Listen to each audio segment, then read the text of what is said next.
All right, we are live. Welcome, everybody, to another episode of the Eleanor Green Party series. I am your host, David Rich, eco-philosopher.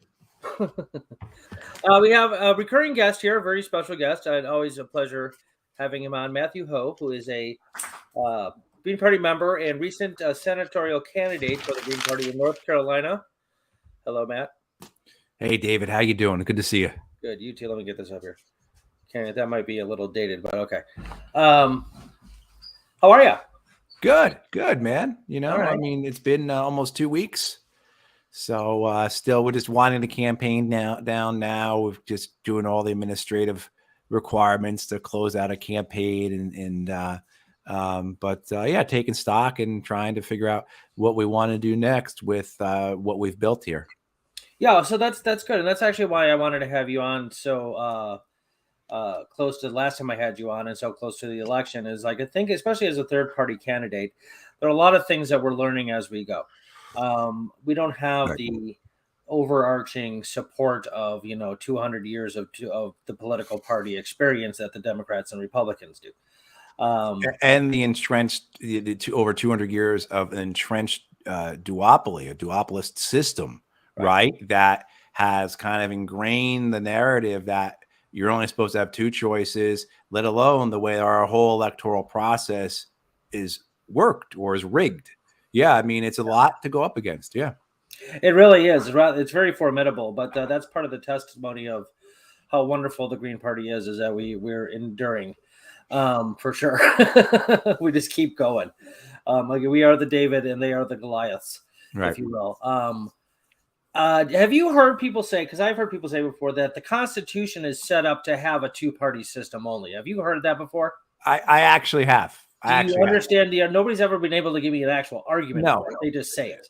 They just say it. I think it's just kind of it's a mistake that people have, a mistaken notion, a mistaken understanding that again is the byproduct of centuries long political structures that have allowed that to be. I mean, so I think it's to the point that when we're kids in school, we get taught that there are two parties, right? And we taught that there's only two candidates, and that we have this plurality-based winner take all, but more than often it's majority-based, over 50%.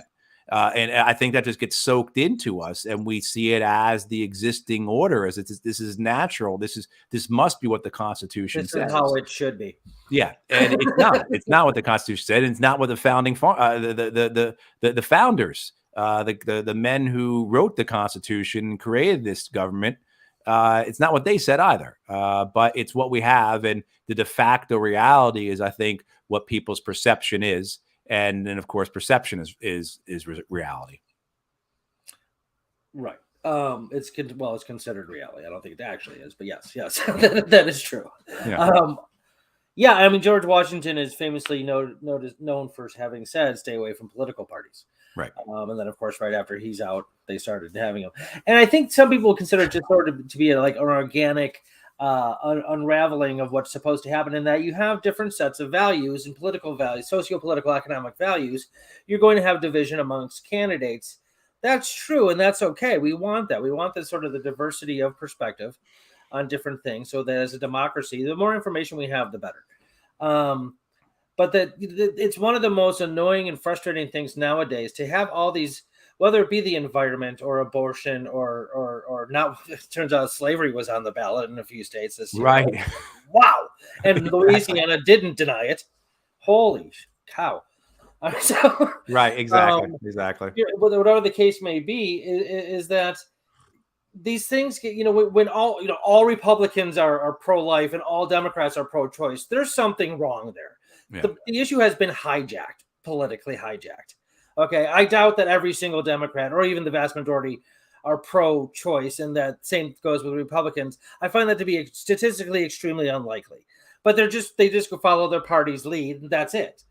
There's no thought of your own, what you as an individual think. Anyway, I'm going on a rant. No, but I think understanding how this comes about and where it comes from, and the fact, as you said, that Washington argued against it. Again, most of the founders, or a lot of the founders, argued against it, even as they were being drawn into factions, they were arguing against that, at least in their public writings. And I mean, yeah, so literally, as soon as Washington leaves office, there are these factions that are the parties.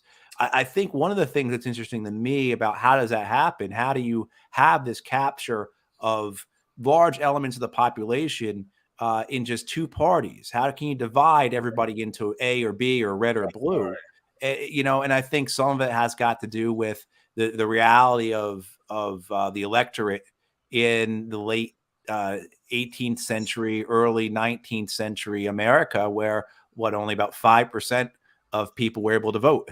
And so you were able, I think, at that point to capture, divide, merchants from farmers, right, kind of thing, right? They see those the difference between the Jefferson camp, or say the Adams camp and the Jefferson camp, right? And who their bases were, who they were purporting to represent. And then their ideas about federalism or republicanism or what have you, but once that's the way it starts. And then as the electorate is expanded, as certainly as you don't have to own property, as African Americans are allowed to vote, women are allowed to vote, etc. You already have this entrenched two-party system that just absorbs all that.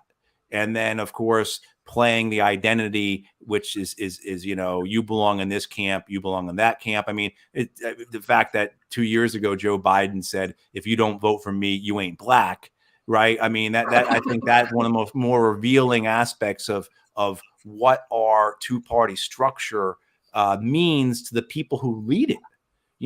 This wasn't some YouTuber or podcaster who said that. This was the president of the United States, a man who's been in elected office for his entire life, for 50 years, who is the head of the Democratic Party, and he's saying that out loud, right?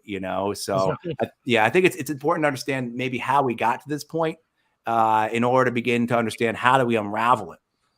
Okay, how do we unravel it? I don't know. We're only at the point where we understand how we got here. All right. No, I think. I think there is.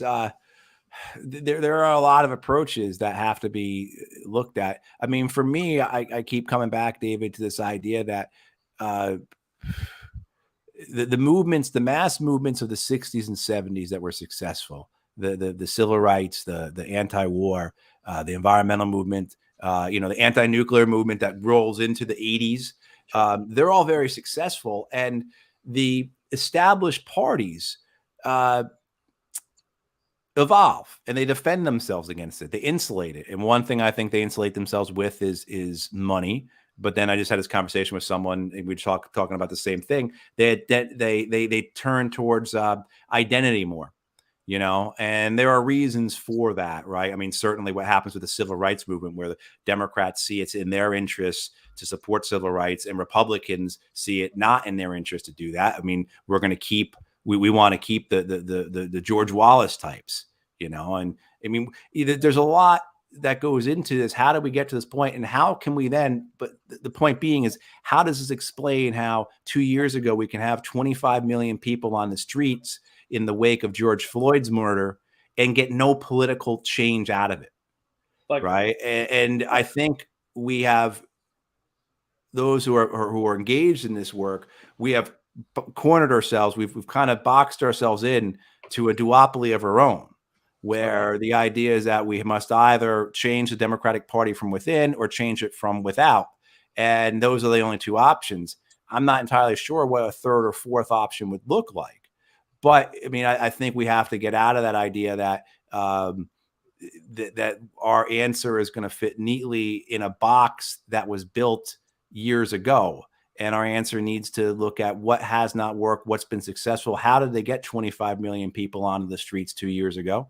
What were the causes of that? How is it mobilized? How is it organized? How is it supported? Where did the fundraising come from? All of those things. And how do you then affect political change with that? Where is the political arm of that mass movement? And it's not the post George Floyd protests were not isolated. We certainly had previous years of Black Lives Matter protests, say in 2014. You certainly had in 2018, in 2017, the Charlottesville and other protest and movements. But then you also had Standing Rock in 2016. You had Occupy. When was Occupy? 10 years ago? 11 years ago? Yeah, probably. What the 20? Yeah, 2011 or something like that. Yeah, I mean, right. So you had all these successful mass That was movements. cool. I liked that one. Yeah, right. That really, I mean, and look what Occupy did in the sense of framing messaging and of teaching and educating people and of creating the understanding of 99% versus the 1%, something that is just not a slogan. It's the reality of our economic structure. And certainly I don't think you have a Sanders campaign in 2016. I don't think you have an AOC or Ilhan Omar or a Squad, in 2018, if you don't have Occupy in 2011 or whatever summer that took place in. Yeah, no, it's great. It's just as you're talking, I'm remembering like how you spoke of the Democrats in your area sabotaging your ballot access and going like door to door. I told my friend in the Illinois Green Party over here, and who's a big part of this show, behind the scenes about that. She's like, "Oh yeah, that happens all the time." I'm like, "What? Yeah, what?" Yeah. Like it's just so appalling to me that this happens. That's insane. Yeah, but it's the most anti-democratic thing you could do. Well, not the most, but it's high up there. But it's not new, though. It's not new. And again, we understand where it comes from, the genesis of it, the history of it, and maybe we can do something about it, So you look at where does a lot of that ballot access restrictions, the laws, the requirements, the, establishment of hurdles and obstacles to keep parties and candidates out. A lot of it comes about in the 20s and 30s, trying to keep the socialists out, the communists out. When all the socialism, the labor movement was hot stuff, baby. Right. Exactly. Exactly. I mean, so, you understand that. And I think the important thing is to understand then is that, well, why did they do that?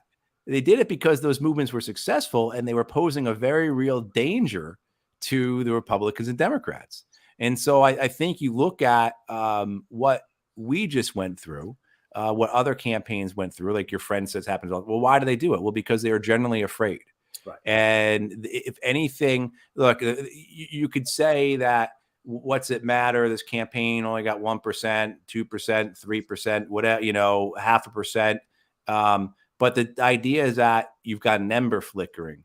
And if that draws in life, and if that creates, and if that grows, and I mean, certainly what we saw this past year, and we knew it wasn't going to translate into the ballot box, because we were petitioning back in the spring, and that's a long time ago. And, I don't even know how many people who signed our petitions to petition to be on the ballot actually ended up voting. We only had about 50% turnout here in North Carolina.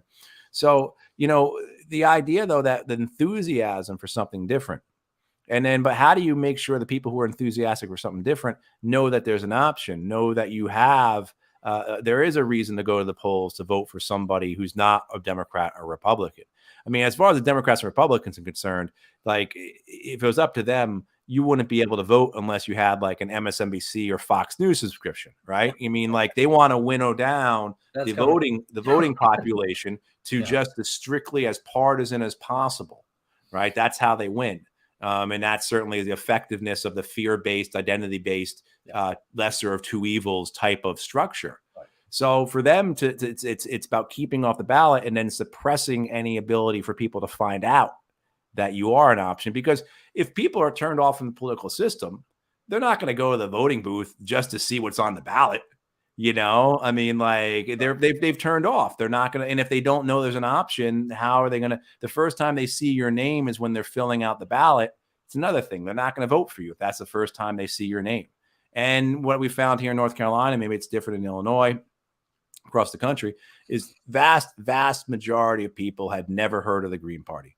Never heard of the Green Party. I mean, we talked to thousands and thousands of people, and I don't know, again, out of every 100 that we spoke to, 95 had never heard of the Green Party. Wow, that many. That many. I mean, this is North Carolina. I mean, there's been a presence, but it's not been able to have a big messaging base. And they've done some good things. They got 14,000 write-in votes for Jill back in 2016. I mean, they've had successful campaigns, but they've never been able to kind of get the momentum going where they are reaching large parts of the population who otherwise are not familiar. Certainly the people who watch The Rising on the Hill, or who watch Democracy Now, or listen to Brianna Joy Gray or Crystal Ball or Katie Halper, any of the lefty YouTube podcasters, they know of us. But the reality is, how many of those people actually are in North Carolina doing that?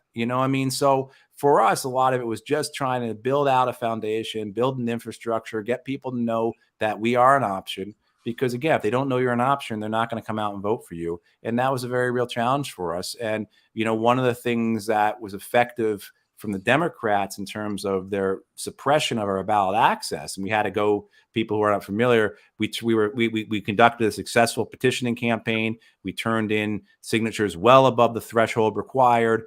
And then we were just halted by the State Board of Elections, who refused to certify us because they had questions about the integrity of our petitioning process.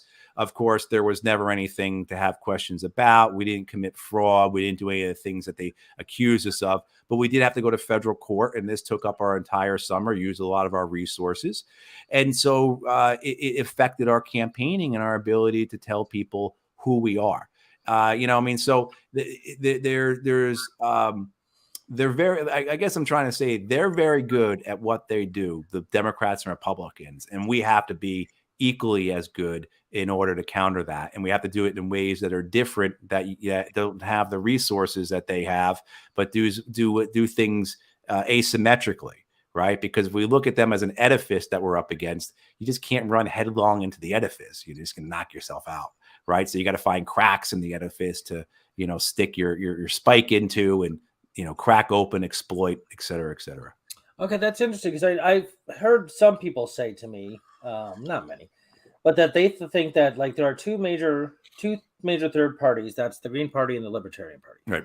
And as far as the actual membership in each one, I don't know which one has greater amount. But whatever that is, it's probably real close. The Libertarians do, but yeah. Okay. But I've had people say to me, like, why don't you like focus your attention on them instead of the big two, and just kind of like push them out of the way, so you're the only, obviously now you can't do that, but I mean, attack the Libertarians instead of the duopoly, because you're just going to lose against the duopoly. So fight on your level, if you will. What do you think about that? Well, we do actually. One of the things that happens from what I've seen with the numbers is we do, when there's a Green Party candidate in a race with a Libertarian, we ended up taking votes away from the Libertarian. Nice. And right, I mean, because a lot of their voters are just voting as a protest vote, voting against the duopoly, voting for something different. I mean, I voted for Libertarian candidates because I am right. I mean, and I know these guys. Like I know Ryan Brown, who's running for state Senate here. Great guy. I don't agree with him on a lot. I agree with him on some things, but not on a lot. But he would be a much better person to have in the state house than the folks, the Republicans and Democrats are running. Right. So, I mean, so there's that. And we did a lot with the Libertarians, because the Libertarians are shut out as well. Right. Even though the Libertarians in this state, in North Carolina, have 50,000 registered voters. We have, on election day, we had 290. It's certainly, they were a much better established and robust party than we are. But we did a lot with them in the sense of trying to do debates, trying to do interviews, being at candidate forums, supporting one another. I mean, my counterpart, my Libertarian opponent, was incredibly gracious. And, we would have things where I had experiences where he would send me an email introducing me to somebody who had contacted him about his campaign. And Shannon Bray's his name. And Shannon would say, you know what? I don't think I'm the right fit for you. You might want to support a guy like Matt. So we had this comradeship because we were in the same boat. And so what we were up against was similar in the sense of trying to get our message out, trying to have, even though we're on a ballot, be respected as someone who is on the ballot, right? And have access to debates, have equal access in the media, be able to get our message out. And, you know, I mean, so I don't think there is a need to go against the libertarians, just in the same way as that we just don't simply go against the Democrats or go against the Republicans, because now we're following their playbook. You know, if the libertarians only concentrate on Republicans, that's exactly what the Republicans want, because the Republicans demonize the libertarians. If you look at what happened in Texas this past year, where the Republican Party tried to get like 30 libertarians thrown off the ballot because they're so concerned with, again, as we get back to what we were talking about earlier, this horizontal axis that defines our entire political spectrum. And Democrats get to own half of it, and the Republicans are entitled to the other half. And so if we continue with that, if we ourselves reinforce that by saying my main opponents are the Democrats, or Shannon says his main opponents are the Republicans, we just continue to entrench that narrative. We continue to support that narrative because that's what the two parties want. And I mean, one of the things that happened with Shannon when he ran 2 years ago for the U.S. Senate in North Carolina, the Democratic Party put about $400,000 of advertising behind him, because they've got this mindset, right, of that my enemy's enemy is my friend kind of thing, so that we can use the libertarians to hurt the Republicans. Meanwhile, like, you know, Shannon really, there are some things they overlapped on, him and the Republican, but there are an awful lot of things that they did not overlap on, you know, marriage equality, trans rights, abortion, a whole heck of subsidies to corporations, all kinds of stuff. Yeah, no, that's interesting too, because I mean, I see a lot more like libertarianism, I guess, involved in the Democratic Party than I do the Republican Party.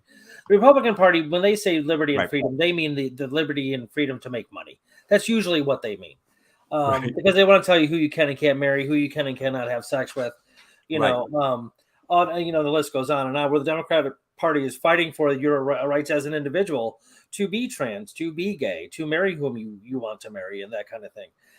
So like this whole like big government thing is really a straw man, or a red herring, I should say. For sure. You know, and you look at the exit polling, and the exit polling shows that you know, you have in 2016, Gary Johnson took more voters from Hillary Clinton than from Donald Trump, if you will. I mean, majority of Stein's voters said majority of Johnson's voters said they wouldn't have voted for either Clinton or Trump, just as Stein's voters did. But if you go in and look at the numbers of who said, okay, if Johnson wasn't on the ballot, I would have voted for Clinton or Trump, he actually pulled more people from Clinton than from Trump. Excuse me, you know? So, I mean, like the idea that we had here in 2016, a guy named Lon Cecil run for governor in North Carolina as a libertarian candidate, he covered the spread. He got more than 100,000 votes, which was more than the difference between Roy Cooper, the Democrat, who won over Pat McCrory, the Republican, the incumbent governor. The Republicans lost their minds. They got and they're still bent out of shape about it. You go back and you look what Cecil was running on. You know, I mean, the idea that the Republicans were entitled to that vote when again, he's running for abortion, he's running on, you know, abortion should be, he's running on trans rights, he's running on marriage equality. At that point in North Carolina, we had one of those bathroom bills. We were one of the first ones to have those that were you know, this anti-trans kind of thing. You know, I mean, so why would anyone who voted for Cecil, the libertarian for governor, then vote for a Republican who is, you know, I mean, like on such fundamental basic, categorically opposed to everything. So it's just, and it's sad to say, but it's just an uninformed voting populace. I mean, I know a bunch of Republicans. I mean, even Trumpsters. No, I'm like, you know, why are you a Republican? I've asked many of them. Like, almost all of them. There's some deviation, but almost all of them say, at least in part, that's because they want people to have to work for their money. Yeah. Like, what does that mean? I mean, I don't even know how that ties into politics. I don't know. That's weird. Like, I mean, where are you getting this from? I mean, you know, some of the highest taxes concerning, you know, political structures and that kind of thing, and bailouts come from the Republican Party throughout the ages, and you know, the Democrats too. I mean, and you know, that's fine, but it's just, it frustrates me that people don't. That's why I try to get my friends to watch this show, because there's a lot of really good, credible information on this show. Yeah, it's nothing to do with me. I merely am the medium by which the words get out. Just we need a more informed public. We do. I mean, there's somebody I can't remember, but very famously said, the most dangerous thing to a democracy is an uninformed public. I can't remember who said that, but it's very, very true. If you go in and you start voting, you can vote wrong. I'll say that. Oh, absolutely. And some people think that it's mere opinion and like, there's no such thing as voting wrong. I'm like, no, yeah, there is. No, I think particularly if you have an uninformed vote and you don't know who you're voting for, right? You just do it like an eeny, meeny, miny, mo, and right. I mean, you end up with. I mean, there are some people out there who are absolutely abhorrent. I mean, I was at a candidate forum and there was this gentleman there who was going on. He was running for school board down in the Charlotte area, and he was going on about the filth of homosexuality. I mean, this person should never be anywhere near our children, or let alone be in a position where he's influencing policy that informs their education and the environment where they spend most of their day, and, the structures of that, right? The way this guy talked. So, yeah, I mean, you could, if you voted for him because you don't know who he is, you definitely voted wrong. I mean, in that, I think that's a very clear case. I mean, certainly there's others where, okay, you've got these subtle, these policy differences or whatever, but you can end up voting for someone who's an outright bigot who wants to harm people. David Duke, that guy, right? Right. Yeah. He was the representative, I believe, from Louisiana. I'm not sure, but yeah. In the late 80s, he won. That's insane. That's the same state that just allowed slavery to continue. Well, I mean, look at how can a guy like Herschel Walker right? He's just a joke. Yeah. Like, it's just hard to take it seriously. But I mean, I should, because he's I didn't see it, but I heard that Dave Chappelle on Saturday Night Live in his monologue or whatnot described him as observedly stupid. Which I think is a really good description. I mean, you listen to that man talk, and he is stupid. The things he says are stupid. By not being like petty or slanderous or like that is the textbook, the Merriam-Webster definition of stupid. I mean, so and he got Warnock's in a runoff with him. And I mean, everyone's all upset with Chase Oliver down there, the Libertarian. And I hope that people take a look at what Chase has been saying and why he was running and everything else. And as well as the fact that, as someone else was saying, Georgia's had how many runoff elections in the last 5 years? Like 4 runoff Why are they not moving to ranked choice voting? Why are they not moving to instant runoff voting? I mean, why are they not moving eventually to proportional representation? Why are we not doing those things? Yeah. Okay. So this is a good point to move on to, and I'll segue into this part by asking you a question.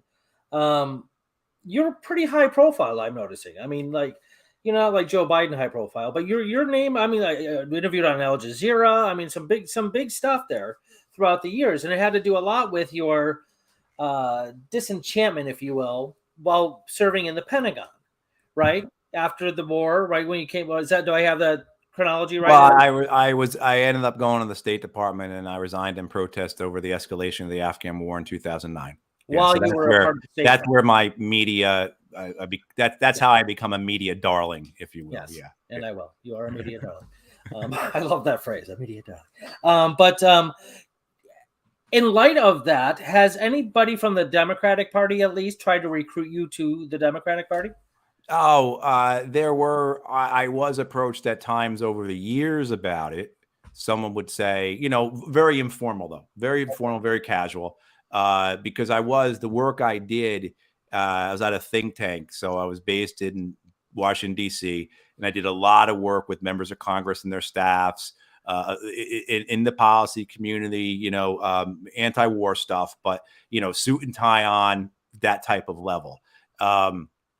And so I got to know a lot of members of Congress, a lot of their staffs, and a lot of people in that milieu, right? In the whole DC complex.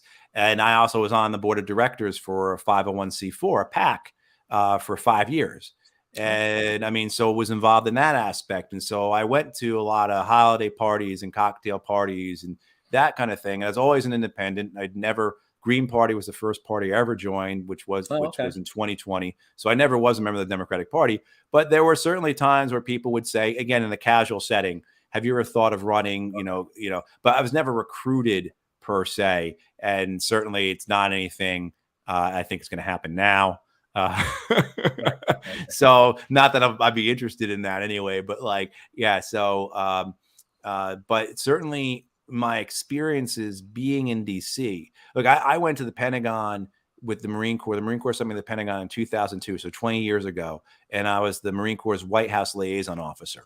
So I had that degree of experience, familiarity, dealings with the political personas in Washington for 20 years now. So I had a good understanding of what Democrats were like, what Republicans were like, where there were differences, where there were not differences, and in particular on the policy making levels, the war aspects, that kind of thing. So, my disenchantment with the Democratic Party has been long and thorough. And yeah, I mean, there's no, yeah. Yeah, no. And I also too, I mean, even if I was to remove myself from that, David, and say, okay, but look objectively, if I was to give advice to somebody, objectively, I would still not argue. I would not make an argument for trying to change the Democratic Party from within. I don't, even after this experience, everything I've seen, how hard it is, the resources we have, our organization, the media, how media works, all those things that I knew and now have more knowledge of. I still would say, look, we have to change things from the outside. You will not reform the Democratic Party and have an effect on policy as you want by trying to do the DSA strategy. DSA has been trying to do that in one shape or another since the 1950s. They've been around for that long. They change their name every so often. And, yeah, I mean, that's where I am on that with regards to the Democratic Party. But yeah, I guess the short answer to your question is I don't expect them to be calling me anytime soon and asking me to. No. I was just wondering if like that. I'm pretty sure that, yeah. They don't like me. If they had, because it sounds like you would be attractive to them. The Republicans, I'm sure, would be repulsed by you. Yeah, I got to know Ron Paul pretty well, and some of the libertarians, and then as well as there's a gentleman named Walter Jones. He passed away several years ago now, and Mr. Jones was he led the anti-war effort in Congress for many years. He actually, his people don't know, and I love the man, and so I'll take the time to talk about him for a second, because he was Freedom Fries. He was the guy who forced the House cafeteria to change the name of French fries to Freedom Fries because the French didn't support our invasion of Iraq in 2003. I remember, yeah. And so he was very much on board with the invasion. He represents Camp Lejeune in North Carolina, the Marine Corps base. Yep. So he felt, I think, like he had an obligation to support the troops, and I'm going to support the war.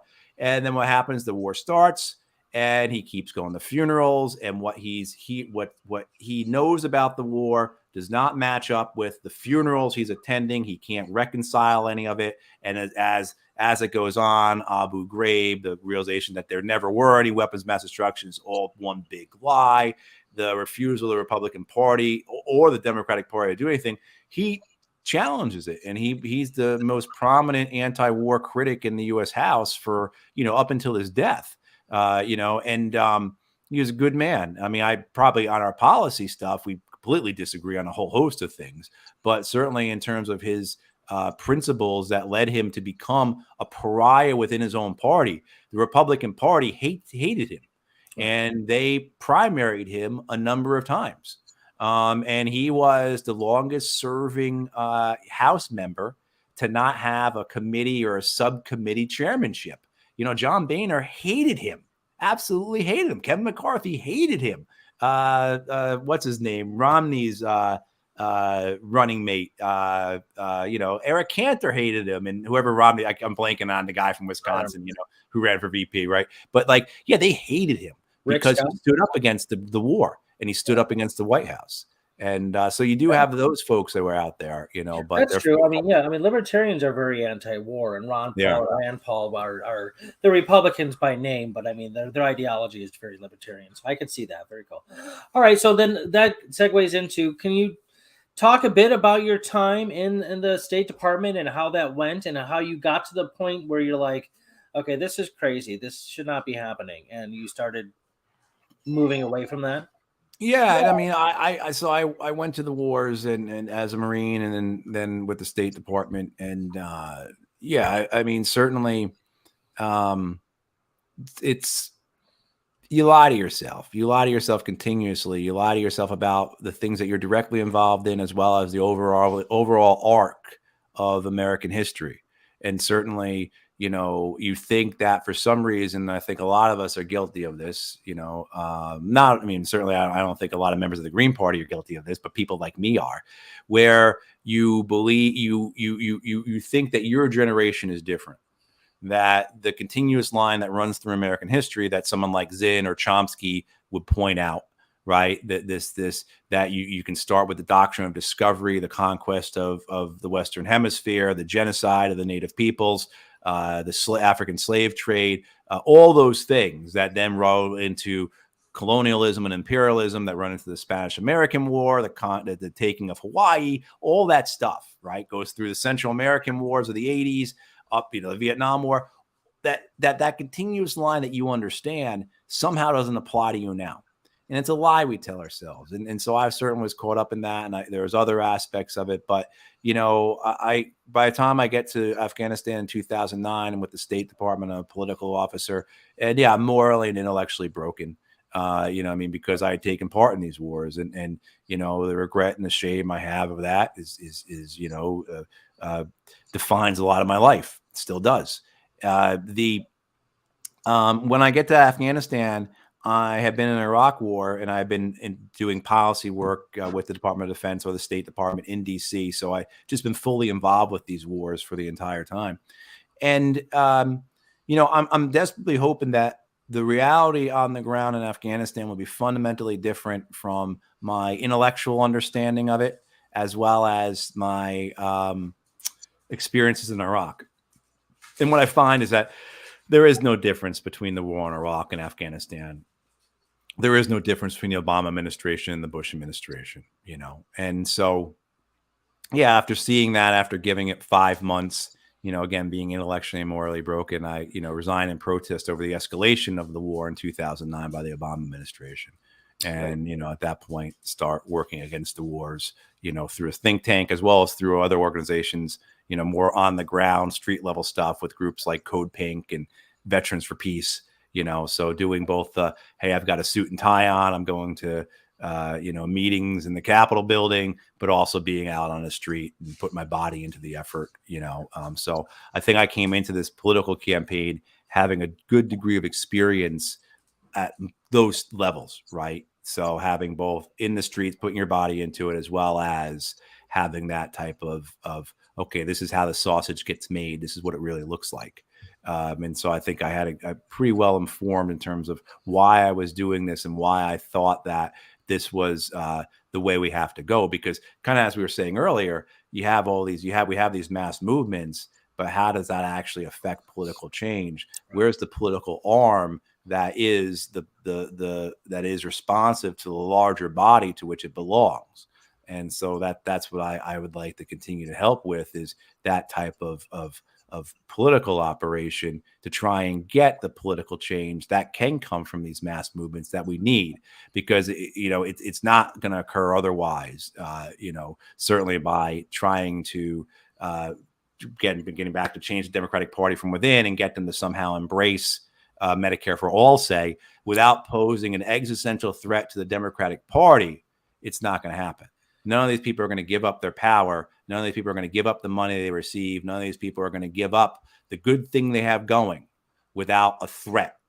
And so that's what I would like to see us continue to do. That's what I would like to continue to do. Interesting. Yeah, I mean, Tulsi Gabbard just left the Democratic Party, and for a list of reasons. I know two of them were that they're just economic elitists and warmongers, even the Democrats, and you look at, because I mean, recently in my lifetime, it seems like the Republicans are the ones that always were like had the itchy trigger finger. But if you look at the history since at least the early 1900s, World War I we got into, McKinley was Democrat. World War II, FDR was Democrat. Vietnam, Kennedy was Democrat. Lyndon Johnson proliferated the war massively he was Democrat. It wasn't until like, Reagan where it started to kind of change a bit. Well, yeah, and with the Democrats, you don't. I mean, they run McGovern in '72, and McGovern's not just anti-war, but he's also populist, blue collar worker type of, wants to extend or build upon what LBJ's Great Society had done, and he gets crushed by Nixon. Right. And I think the Democratic Party never allows that again because Jimmy Carter has done a lot of great things post presidency, but he was he really helped usher in the neoliberal policies that I mean, for Pete's sake, Zygmunt Brzezinski was his national security advisor. Right. So, I mean, both the foreign and economic policies, okay, maybe he wasn't as right wing as Ronald Reagan was, but still, he was not McGovern by any means. Yeah. And the Democratic Party has never gone back to that. Despite maybe what the rhetoric of a Barack Obama, we saw what his hope and change actually really looked like. Yeah, and that's another point too with Jimmy Carter. Again, there's this sort of like delusion or a misunderstanding, I guess is better, that Democrats always like more regulations and bigger government, and Republicans don't. The greatest amount of deregulation of the airline industry happened under Carter. The amount of the deregulation of Wall Street happened under Clinton. Right. Exactly. Just to put that out there for you. Okay. Yeah. So, I mean, yeah. It's not as black and white as people think it is. It's not. Yeah. How was it received when you resigned from the State Department for those reasons? I mean, did Barack Obama call you and say, "What is going on, dude?" And you're like, "You suck at everything." I do know he did read my resignation letter, I believe. He knew my name. I know that. Okay. I know that because the lady who wrote the story about me resigning in the Washington Post told me that she had been in the press gaggle, and the press secretary said he's aware of who Matthew Hoh is, and blah blah blah blah blah. Ooh. So, and I know Secretary Clinton read my letter, and I believe Vice President Biden did. And I had to meet with Tony Blinken, the current Secretary of State. He was at that point Vice President Biden's national security advisor. I mean, I have people on my side because they knew the war was wrong, that this escalation was wrongheaded, that was being done simply for domestic political reasons. That it was meant to show that the Democrats could be better war fighters, that Barack Obama could be a better commander in chief than George Bush, that the Democrats were going to win the good war while the Republicans had done Iraq. And, so one of the things I had asked the lady who wrote the story on me in the Washington Post, Karen DeYoung, very senior reporter for the Post, and she wrote in a front page above the fold story on me, 3,000 words, big deal, and I asked her, I said, why did you put so much into this? Why did you give me so much? And she said, because everyone I asked about your resignation, about why you were resigning, your critique of the war and the critique of the escalation of the war, everyone I asked at the White House, the State Department, the NSC, the Pentagon, the CIA, et cetera, none of them disagreed with you. Everyone knew the war was wrong. I mean, you saw this over and over again. I mean, good example I can give you is I knew the U.S. State Department political advisor who was at NATO headquarters at the time, a guy named Jack. And Jack had he was there, and he said when Stan McChrystal's plan to escalate the war went around NATO headquarters in the summer of 2010, no one agreed with it. No one agreed with it. But when it came time to initial next to it and send it to the next office over, everyone initialed. It was like that type of thing where you were going along to get along. No one wanted to go up against the political structures that were pushing these things, and you saw it even with Barack Obama. Barack Obama, he asked for options for the Afghan war, and what he receives, because our foreign policy is dictated and driven by military policy, is large escalation, medium escalation, and small escalation. And the large escalation was impossible because we just didn't have that many soldiers. And so what does Obama do is he ends up splitting the difference between the medium escalation. The medium escalation called for 40,000 troops, and this is on top of 40,000 that had already been sent.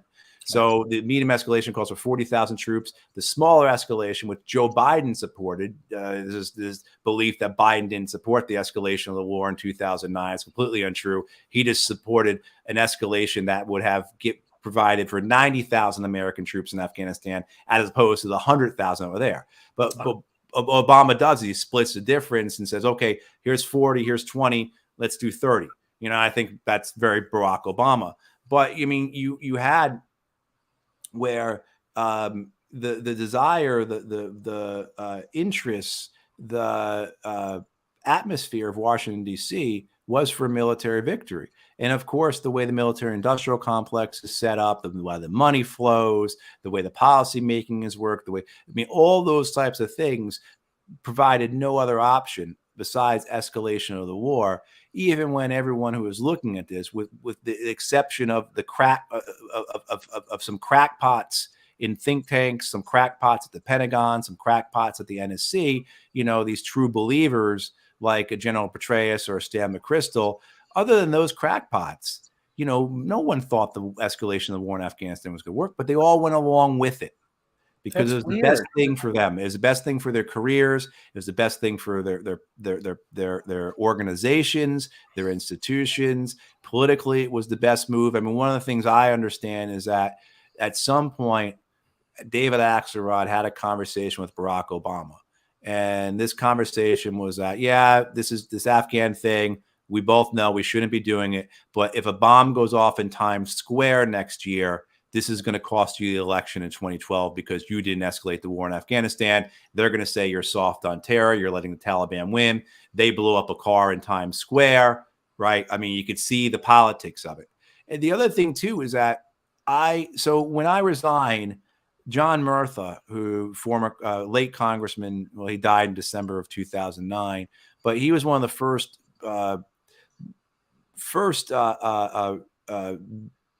congressional members who had supported the Iraq war to turn against the Iraq war. And he turned against it very quickly. And, people remember him denouncing the Iraq war as another Vietnam and things like that. He was very much against this escalation of the Afghan war. And he brought me into the Congress in the late November of 2009 to speak to the entire House Democratic caucus. And so I said my piece, Murtha said his piece, and the entire House Democratic caucus is upset. I mean, they are lining up, one after another. We can't go along with this. This is as bad as Iraq. Didn't we learn anything from Vietnam? We can't let this happen. And then out of the middle of the pack of them, Speaker Pelosi pops up. And Speaker Pelosi says, I understand how you're feeling about this. However, we have to remember what the president's priorities are here. We cannot abandon him. We have to support him. And if this is the best thing for his priorities to go along with this, we have to go along with this.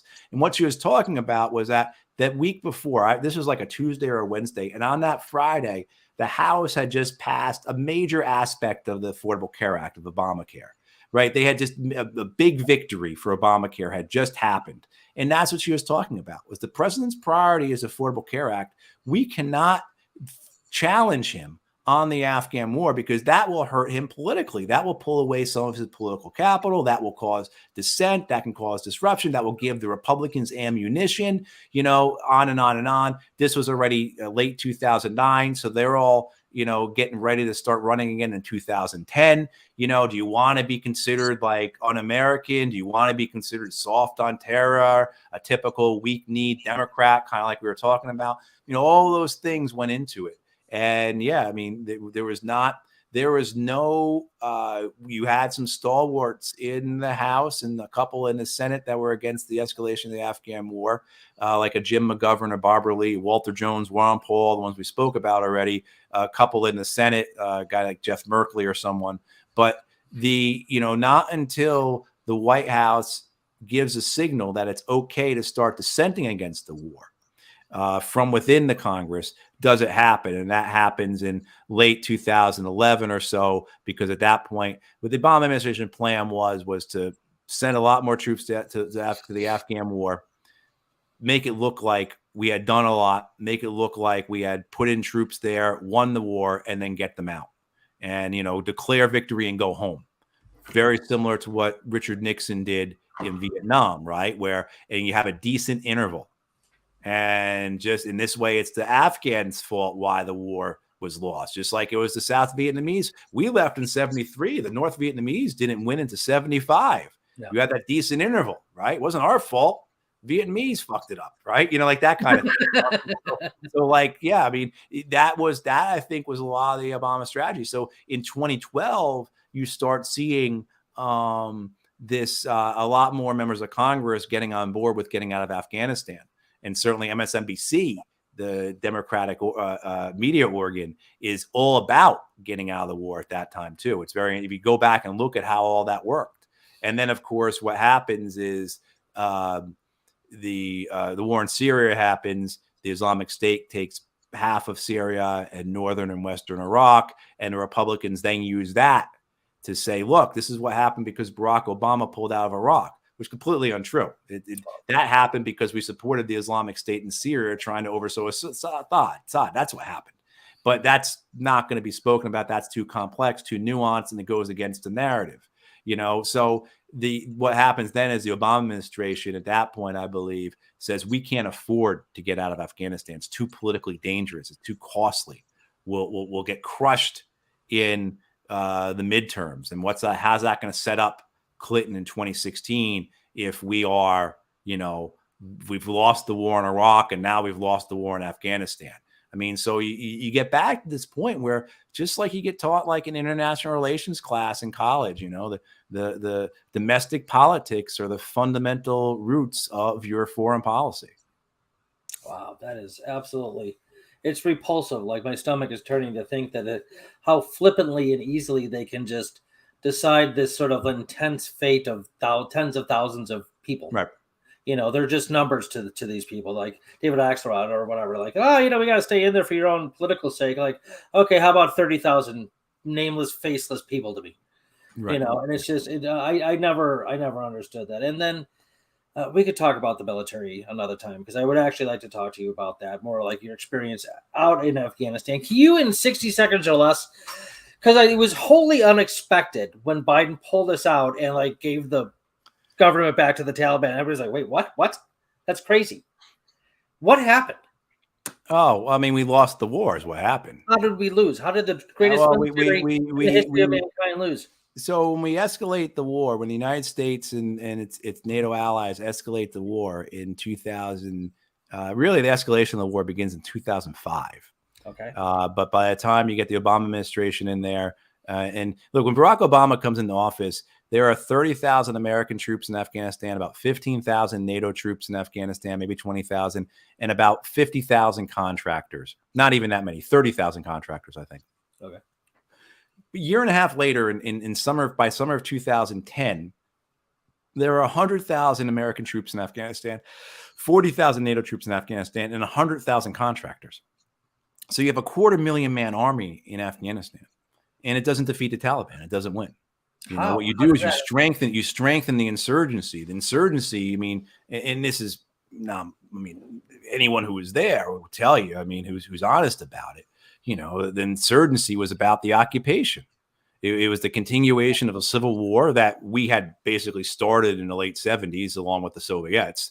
But you then have this continuation of civil war at that point, a 20 some odd year old civil war. But then now you have foreign occupation. And that was what was the strength of the insurgency. So you pouring proverbial gas on the fire as you send in more troops and as you back up this corrupt kleptocratic government in Kabul that is composed of warlords and drug lords who have been on the other side of particularly the Pashtun people for decades now. Because the Pashtuns are the ones that are plurality in Afghanistan, but they're the ones who fundamentally make up the Taliban insurgency. But what you have is this two things: the occupation. You've got this corrupt, brutal government that preys on the people, and you're basically now allowing the Taliban to portray themselves as a national liberation force. And you get to the point where, again, as I just said, the Taliban were 97% Pashtun. in 2021, the first provinces to go over the Taliban are non-Pashtun provinces. You've now created between your occupation and your use again of warlords and drug lords through a corrupt, predatory government, you've now created such resentment that the typical non-Pashtun that non-Pashtun provinces now feel that it's better to align themselves with the Taliban than with the losing occupation and this corrupt and predatory government. I mean, so it was just a complete, it was arrogance. There was hubris. There was a lot of ignorance. This idea that because of who we are, they will want to be us. That of course we'll win because we are the Americans. It goes back to that Stanley Kubrick movie, Full Metal Jacket, where, Matthew Modine's character is sitting there, is talking to this American officer, this American colonel. And, and the colonel says within every Vietnamese, and he doesn't say Vietnamese, he says something else, but within every Vietnamese and the American dying to get out. Right. That's what the attitude was. So the idea there's a lot of racism involved. How could these people, these brown people, defeat us? No way. Like that type of thing. And so what happens is you have this continuation where the Taliban keep winning. They keep growing in strength.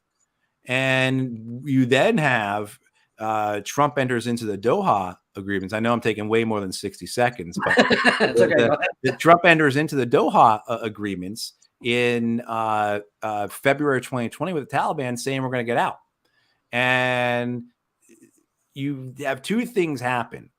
First is that the Americans are telling the government in Kabul, Ashraf Ghani's government, the president, but particularly the military officers and the warlords, look, we're never going to leave. Trump's going to lose office and Biden's going to keep us in Afghanistan. We're not going to leave. Right. So there is no emphasis. There's no desire. There is no need on the part of the Kabul government to negotiate with the Taliban. Taliban weren't great about negotiating either, but they were winning. So why would they be? But so pox on both of them. But there was this aspect that really held the Kabul government back from negotiating. The second thing that happens is the Americans missed the deadline to pull out.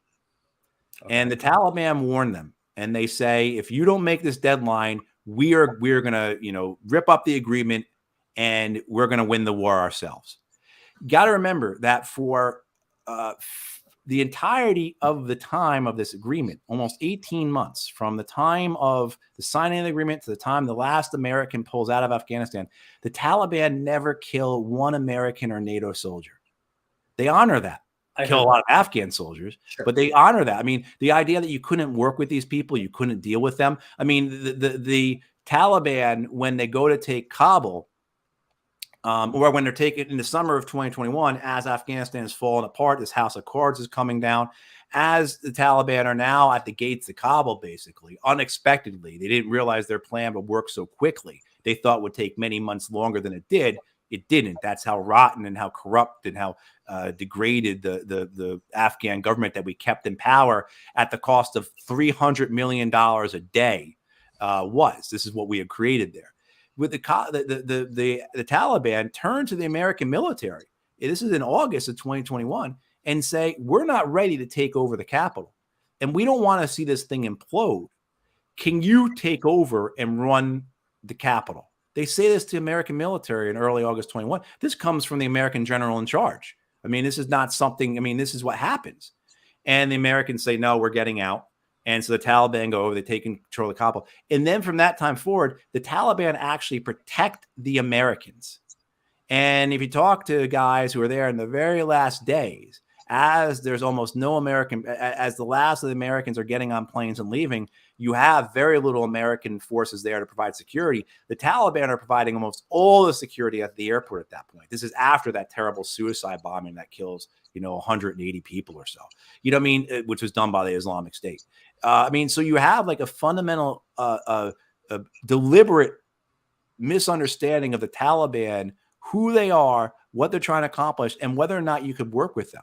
But certainly when Biden pulls out, but when Biden fails to pull the troops out by May of 2021, And he says, well, we'll do it by September 10th, September 11th, 2021. The Taliban say, no, that wasn't the agreement. And we're going to win now. We can't trust you. You failed to honor the agreement, and we're going to win. And they put their plan in place, which they'd have for years, for this final victory. And they were incredibly successful. And it's a horror show in Afghanistan, one, because of the sanctions. So people are going back into a second winter now where they'll be starving. But also, too, the Taliban are hideous. They're awful. What's happening with the women and girls in Afghanistan is hellish. And, I mean, there's a lot of blame to go around, but certainly the American government has, is one of the first to get the blame. Yeah. Yeah. Wow. Okay. Well, that was very thorough. Thank you. And it probably actually isn't. There's probably like 8 bajillion more details to speak of. We were there for what, 21 years or something like that? Well, I mean, it depends on how you mean, the CIA starts funding militants and dissident groups in Afghanistan in 1973, 1974. So, I mean, in those groups, I mean, not insignificant. A guy by the name of Gulbuddin Hekmatyar, who is one of the major factional leaders in Afghanistan and has been for decades, he's one of the people they start funding in the early 70s. So these weren't minor characters. These are people who become very important to the history of Afghanistan. And then, of course, many people don't know this, but Zygmunt Brzezinski in spring of 79 puts into motion a plan to start arming the Afghan reactionary religious movement in Afghanistan. The idea being that we can use this Islamist movement, because at that point, if people remember, 78, 79, you have this reactionary, these reactionary religious movements all throughout Saudi Arabia, through Pakistan, through Iran, of course, right? The idea Brzezinski has, can we use that? Can we cause Islamic revolution in Afghanistan that will do two things: destabilize Afghanistan and force the Soviet Union to invade in order to secure its southern border, but then export that revolution into the Muslim republics of the Soviet Union? Because if you the current countries of Uzbekistan, Kyrgyzstan, those are all Soviet republics that were Muslim. And Brzezinski's idea was that we would foment revolution, Islamic revolution, like we had seen successfully, and it had successfully occurred in Iran, had been very dangerous to both Pakistan and Saudi Arabia. How can we use that then to create problems, to bait the Soviet Union, and, as Brzezinski said, give them their own Vietnam? And they were successful in that. And then the thing they were not successful in was exporting that revolution up into, as Brzezinski called it, the soft underbelly of the Soviet Union, lighting those Muslim republics on fire, basically, and bringing down the Soviet Union that way. That was Brzezinski's ultimate plan. And so, I mean, by summer of 79, the United States is sending money and support to these reactionary movements. And that's successful because by December of 79, the Soviet Union invades. And then, of course, they're there until February of 89, but so on and so forth. And here we are now, where the people of Afghanistan have been suffering for decades and decades.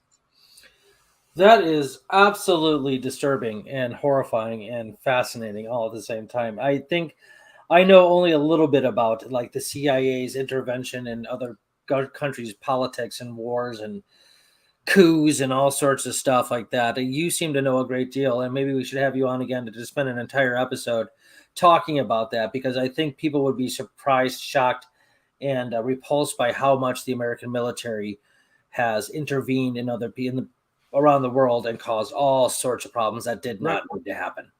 Well, absolutely. Well, I mean, hey, Congressional Research Service, that's what's so amazing about this, David, is it's not a secret.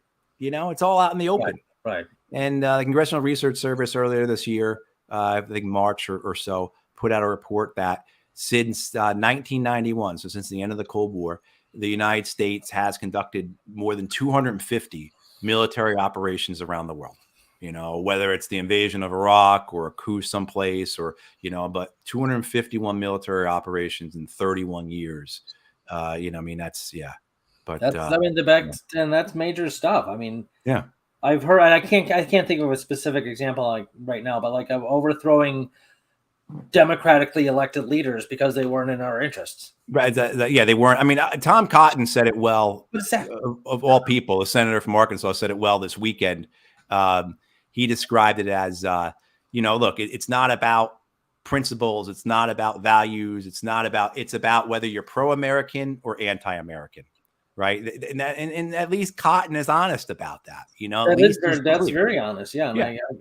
So well, those are my only two options. I'll let you guess where I stand. All right. Yeah. So, man, it's 8:06. This is crazy. This flies by when you're on, dude, because it's such an interesting, fascinating, wonderful conversation to have with you. Matthew Hoh, Green Party member, recent candidate for senator in North Carolina. Thanks for coming on the show. Hey, thank you, David. And thanks everyone for watching. Yeah, absolutely. If you could stick around for a second, because I want to see, we need to have you on again, man. I didn't even ask you like the top 5 questions I wanted to ask you. I'm happy to do it again. Absolutely. Okay. Well, thank you everybody for tuning into the Illinois Green Party series. I'm your host, David Rich. Until next time, be good, be green.